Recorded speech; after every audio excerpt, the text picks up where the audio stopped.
Hello, everyone. Thank you for joining me today.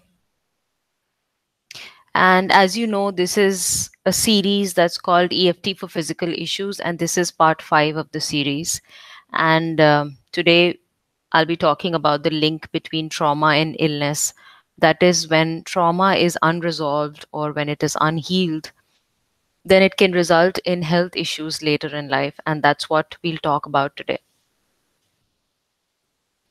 So, first, let's understand what is trauma. And as many of you would already be knowing, it's we do experience trauma at some level, and it doesn't matter what kind of event it was that was traumatic, because as someone has rightfully said, the trauma, it lies in the experience. So how you've experienced the trauma is what is important, and not the event. So the event can be small, it can be big, it can be anything, but the way you have experienced it is what is important, and that is what makes it traumatic. So if the event had the following characteristics, the experience of the event. I'm sorry about the sound outside. Let's hope it goes away. So basically, when you have an experience of an event which has the following characteristics, then it will be considered traumatizing for the individual. So if you have perceived something as a threat to your physical survival, if there is a sense of fear coupled with helplessness, and whatever situation you're in is inescapable, you cannot escape it, you cannot um, fight it or run away from it, you're just there, you cannot escape it, literally frozen to the spot, and also something that exceeds your ability to cope with it. So these are the characteristics of what can be considered a traumatizing event. Now, um, what are the examples? Let's say, let me give you a couple of examples. If you've witnessed a car crash, for example, or you've seen your loved one dying, or you've been through psychological abuse, sexual or physical assault, neglect, if you've seen domestic violence at home as a child, let's say you've witnessed your parent uh, being taken to jail by cops. I remember one of my clients telling me how her mom had literally smashed her head against the wall when she was a child. Um, Witnessing death during natural disasters, all these are examples of experiences that can be traumatizing. Now, what is unhealed trauma? When is it that trauma is considered to be unhealed, unresolved? When you have been able to fight a certain experience, a certain thing that's happening, or run away from it, then to a certain degree, that doesn't result in too much of an impact. But if you haven't been able to do anything at that time, you found it inescapable, you were afraid, and it was a very helpless situation, it was a threat to your physical survival, then, and if you haven't resolved the emotions, the traumatic memory, we'll be talking more about that later on, then it will be considered as an unhealed trauma. So when there is danger and you cannot fight it or run away for it, so let's take an example. Let's say, as a child, if a child is criticized, berated for no reason, and is not shown any kind of love or affection, the child will not be able to fight it or run away from it. Sometimes children do run away, but it's very rare, and this is because obviously they're dependent on their parents, and in that situation a child might freeze in that moment to deal with it, and also dissociate to cope with that situation, and this can become a coping mechanism that gets carried into adulthood. So all the stress, the fear, the powerlessness, the helplessness that was generated by all these incidents when the child was, you know um, treated in a certain way, will, I wouldn't say will, it can translate into diseases in adulthood if it is left unhealed. So we know that when there is a threat to survival and the person is in a helpless state, trauma occurs. And when you cannot escape that threat, there is something which is called a freeze response, which means you freeze on the spot. And that's a coping mechanism, that's a survival mechanism to help you cope with what's happening. That takes place. Peter Levine, he calls it tonic immobility. You're literally immobile in that situation. Now animals, they can shake off the freeze response by literally shaking their bodies, and that really helps. So let's say an animal is um, on the verge of being caught, and let's say the animal is caught by the predator, and by chance the animal escapes, then if you observe them, they are going to shake off, they'll be shaking their bodies. And when they shake their bodies, they're literally releasing somatic energy that was stored in them. So they're releasing it, and that really helps them. But we as humans, we no longer engage in this behavior. We as ancestors, there were a lot of collective things that people did. They danced and they played the drums collectively. There were a lot of rituals that really helped in shaking off the stored stress in the body. But nowadays we don't do that, so we don't engage in this behavior, and hence the freeze response gets stuck in our bodies.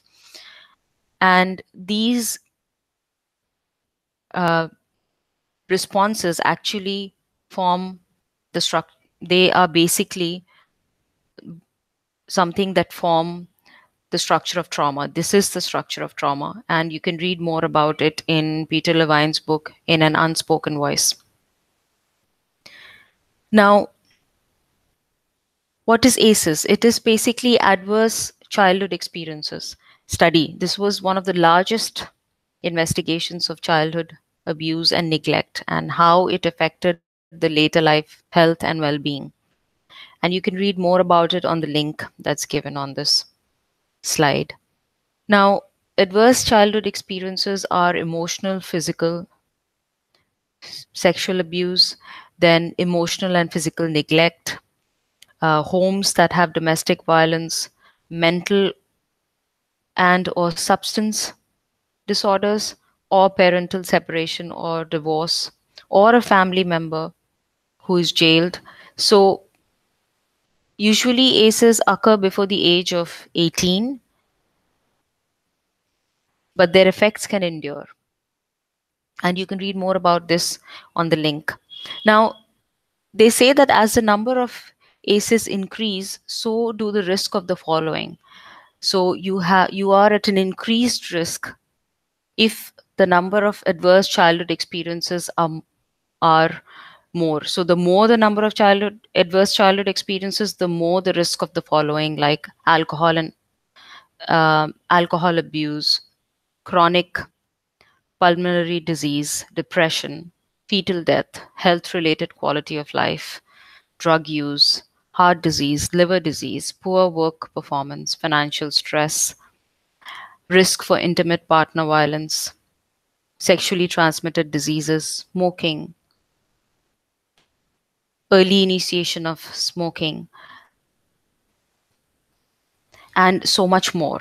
So, this shows that there is a direct link between the number of negative childhood experiences that you've had and how your health is later in life.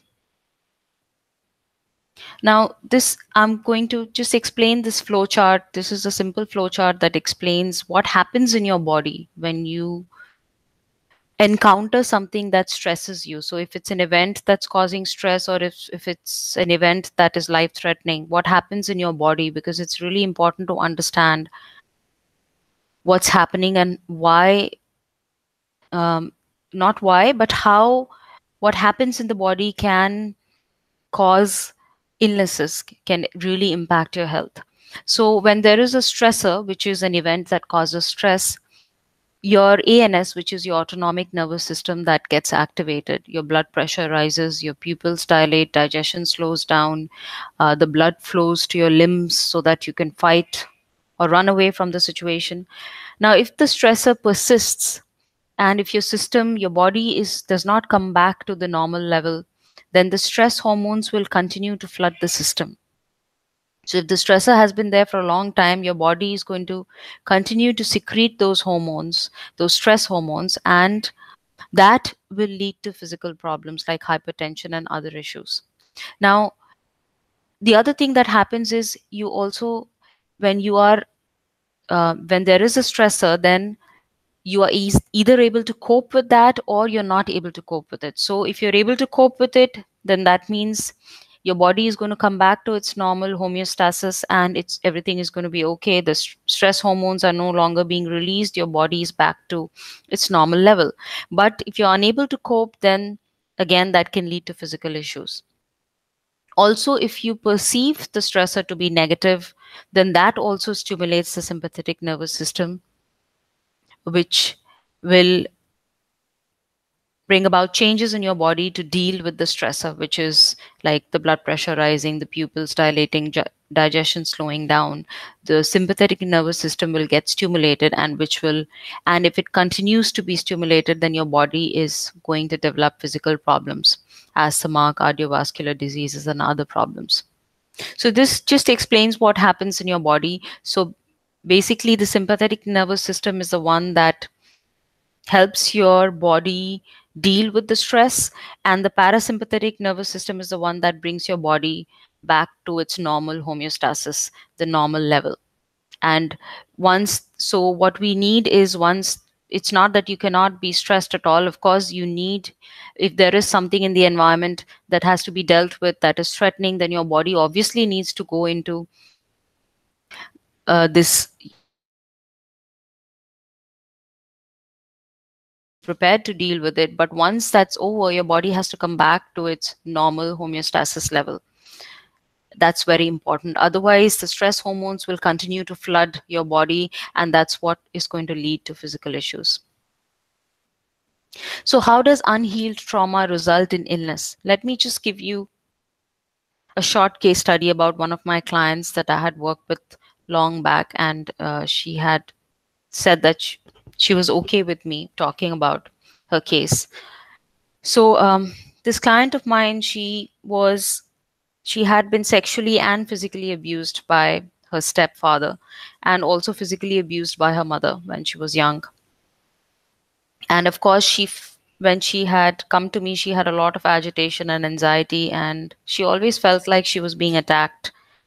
And she had a lot of anger, obviously, towards her parents. And she said that she felt hurt so easily. She said that in her words, it was, to quote her words, I crumble at the smallest look or something said in a certain way. I get my feelings hurt really easily. If someone ever so slightly disagrees with me, I feel attacked, and I have little patience for anyone or anything. Anytime anybody sighs or raises their voice or gets mad, I get angry, which is a trigger, of course, which comes from the childhood, because the defense system comes up, your defense mechanisms come up. And she said that, again, to quote her, I'm afraid to stand up for myself or say what I think anywhere. And she had a lot of allergies and a lot of stomach issues. So, this was just a short case example to show that how adverse childhood experiences can result in physical issues later on in life. Now, what exactly happens? How does unhealed trauma result in illness?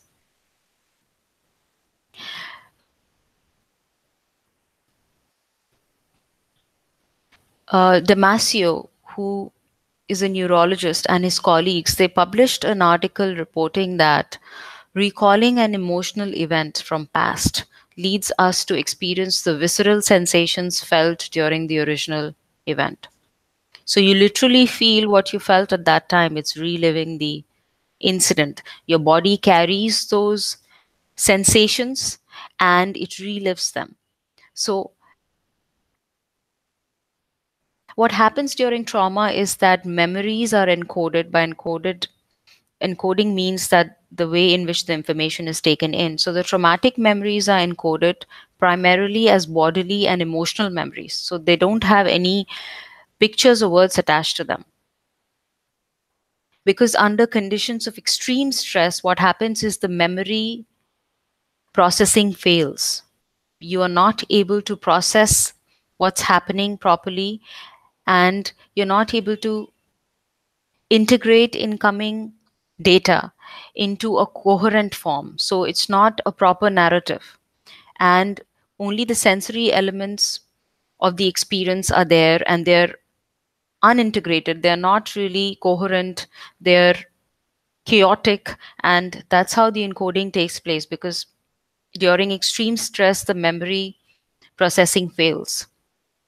And according to Vander Koch and Hopper and Osterman, memory processing, which results in an inability to integrate incoming input into coherent autobiographical narrative, leaving the sensory elements of the experience unintegrated and unattached. These sensory elements are then prone to return when sufficient number of them are activated by current reminders. So you have, what do you have? You have a stuck freeze response in your body. The traumatic memories are encoded as bodily sensations. The memory processing fails during extreme stress. You have these sensory elements, and anything that triggers them reactivates. You might have anxiety, you might have, uh, even though there's no um, threat in the environment, if you something triggers you, you are going to have that powerlessness, that fear, that feeling as if you cannot escape, and you will experience those bodily sensations. So, here's what happens in simple terms. When a traumatic memory is unhealed and when we relive it, we relive all the stress associated with it as the body goes into the same survival response. Also, the body the mind knows that there's no real threat, but the body relives the memory of the real event and thinks it to be true, and the body reacts in a similar manner. Now imagine if your body goes through this again and again.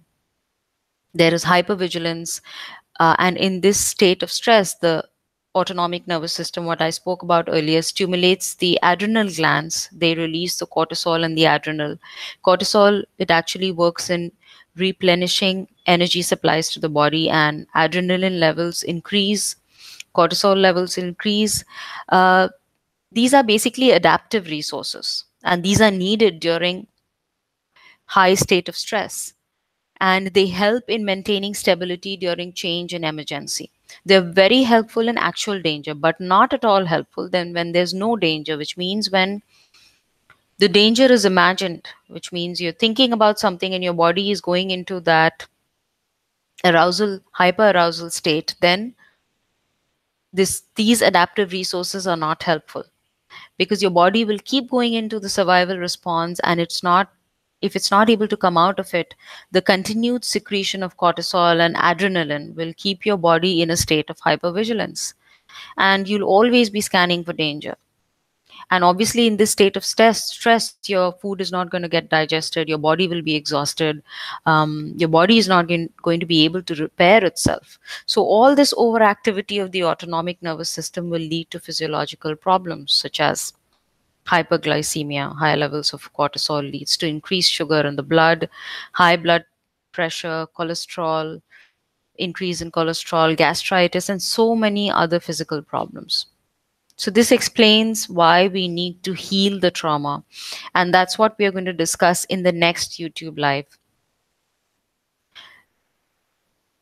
So we are going to be talking about how EFT can help in healing unhealed trauma, and what are the emotional contributors to physical issues. That's going to be the topic for the next YouTube live. So I that's all for today, and I hope this presentation was helpful and that this inspires you to do something about the emotional contributors to your health, um, and really do some kind of daily EFT if that's possible, and also work with a practitioner to heal those childhood wounds. And the resources are Amit, EFT Universe, Gary Craig's website, and you can also attend my workshops in Chennai. The the level 1 workshop is on 16th and 17th Feb in Chennai in T Nagar, and you can register on my website. So that's all for today, and I would love to hear from you and know how you find these YouTube live series.